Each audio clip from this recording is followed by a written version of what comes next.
تفریق کے بعد عورت کا اقرار جماع پر بینہ قائم کرنا، اس کا کیا حکم ہے؟ چنانچہ میاں بیوی میں تفریق کے فیصلے کے بعد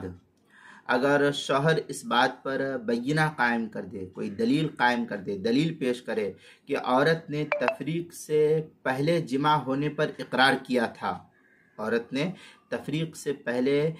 جماع پر اقرار کیا تھا، تو تفریق کا فیصلہ اس صورت میں قاضی کے ہاں باطل ہو جائے گا اور عورت شوہر کے نکاح میں برقرار رہے گی جب تک کوئی اور صورتحال پیش نہ آ جائے۔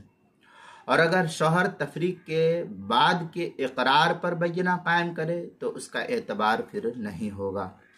چنانچہ اس صورت میں در مختار مع شامیہ میں ہے یبطل التفریق بالبینہ علی اقرارها بالوصول قبل التفریق لا بعدہ۔ در مختار مع شامی کتاب الطلاق باب العنین وغیرہ جلد نمبر 5 صفحہ نمبر 168، جو زکریا بک ڈپو دیوبند کا ہندی نسخہ، اس کے اندر بدائع الصناعہ میں ہے فإن فرق بالغة فإن أقام الزوج البینہ علی اقرار المرأة قبل الفرقہ انه قد وصل الیها ابطل الفرقہ۔ اس طریقے کی عبارت بدائع الصناعہ کتاب النکاح مباحث خلو الزوج من